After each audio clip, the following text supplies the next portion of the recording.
Welcome to Patty's Aquatics, and in today's video I did an experiment for the last 30 days exploring Father Fish's resurrection jars, which are right here. Let me take you along for the journey. Let's get it started right now. Now, to start this 30-day journey, what you need to do, as Father Fish explains, is go down to a local waterway, a lake, a pond, a river. You get down into that body of water and you stick your hand down into the bottom of it and you grab a handful of dirt and muck or whatever's at the bottom. You stick it in a jar and you fill that jar up with the rest of the water from that body of water. Then after that, you bring it home. So I want to break into the video real quick here. I just want to say that Father Fish just recently put out a new video on the resurrection jars and how they work. One, I highly recommend you go check it out because it is a good watch if this interests you. And two, I will link it to the description of this video. But one, what I want to talk about within that video is he talked about he may have misspoke about what to put in that jar. Now, it was under the understanding that you just grab whatever's at the bottom of that lake, river, or stream. Now, he suggests you really shouldn't use just mud or muck because that can overpower your jars with all the nutrients in it and foul it. Now, I did not have that issue.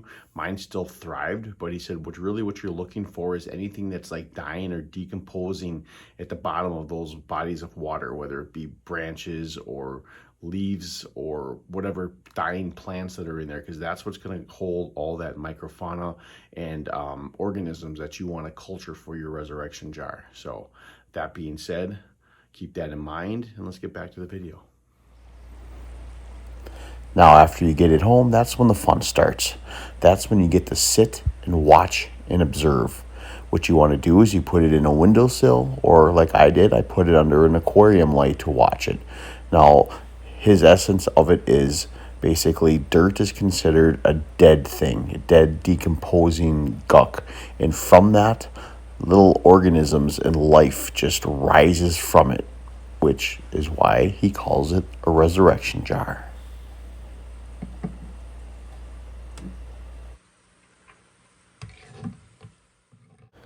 Now, for 30 days, you sit and watch your jar. You watch the life just start to grow and grow and grow as the days goes on. Now, I recorded just about every day at least a little bit of a snippet just to kind of document the growth that grew in my two jars. Now, some of the life in here, as you can see here, they're a little bit of creepy crawlies. But you know what? It's perfect fish food. The majority of it anyway. And that we'll go over a little later. But there's so much life in these jars. It's just amazing. From the very beginning, from day one already, there was life. And it just seems to teem more and more as you go. Now, this is a planaria worm, which are known to be shrimp killers. That I'm a little not excited about, and I can remove from the jar.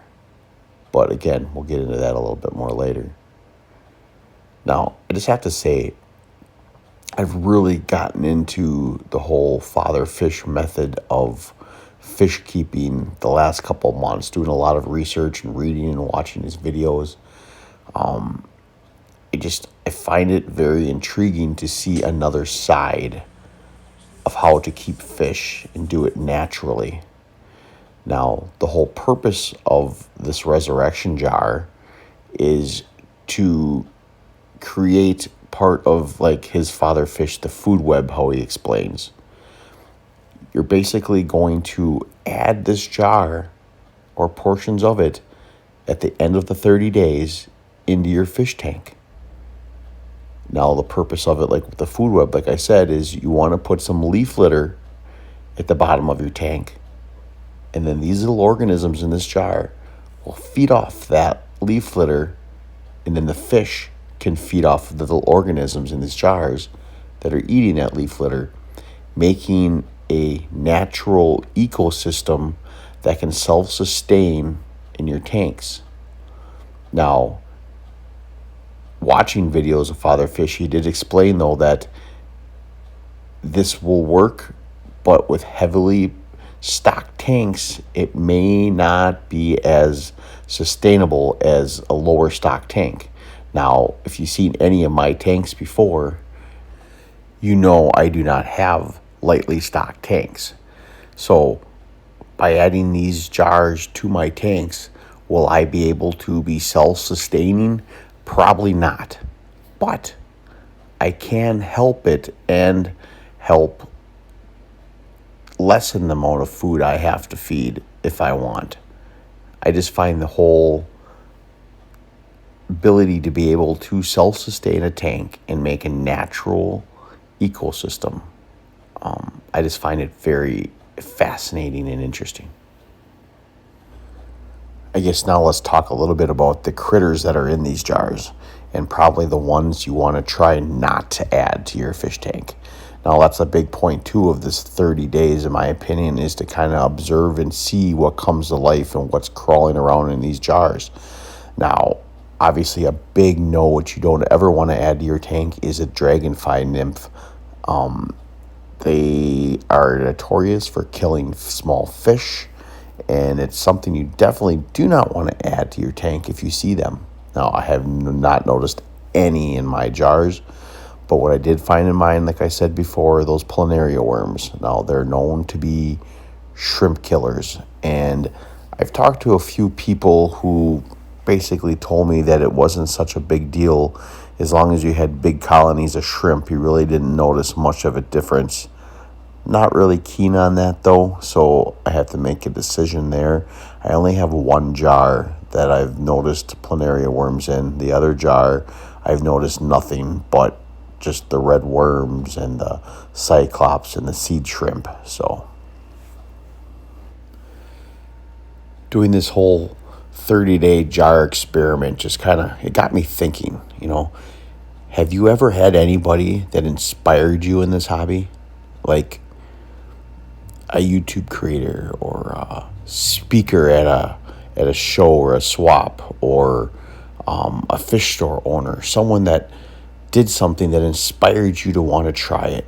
Well, for me, it started years ago when I first got into YouTube, when I came across Aquarium Co-op and Corey. He inspired me to try different things, to start growing plants and find that it isn't that hard, and to make it easy, and how to hot rod filters and all those basic things to really succeed as a fish keeper. That inspired me a lot. And then from there, it kind of evolved, and I came across LRB Aquatics, where he was doing all filterless tanks, no air, just dirt from a backyard and fish, and was succeeding so well with it. That inspired me to create my fish room, as you've seen, to be a filterless fish room with no filters. And then on, it even evolved more. Now that I've ran into Father Fish and his methods, it's inspired me to try different things, to try this resurrection jar, to try the food web. Will this stuff work for me? I don't know. But you don't know if you don't try.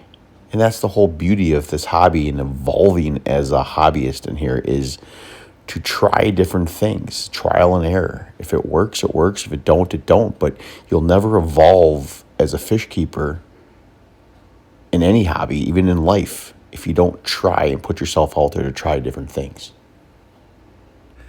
And if you're not into the whole natural tanks, the food webs, resurrection jars, all this type of stuff, it's okay. As long as you're doing what makes you happy in this hobby and you want to do, that's what's most important. For me, I just want to try as many different things as I can, just to experiment, because that's what I find intriguing and fascinating in this hobby. And that's what you got to do for yourself. Do what makes you feel intrigued and engaged and motivated to continue with this hobby. Well, I guess that can be enough of my attempt of an inspirational fish keeping 101 class here.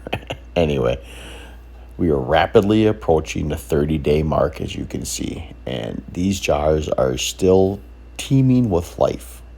Now, what that means is since we're reaching that 30-day mark, it's time to add it to a tank. So follow me along for the journey. Now these are the two jars that I've been watching and observing for the last 30 days. Now, like I said, this jar over here is the one that contains the planaria worms. Now, like I said earlier, there's a few people that told me not to worry that the fish will eat them, but I worry for my shrimp. But this jar over here, I know, only contains the red worms, the cyclops, and the seed shrimp. So my plan is I'm going to add this jar to one of my tanks. So let me show you which tank I plan on adding it to. So I'm going to pour this jar into my 29-gallon high-fin blue coral varieties tank.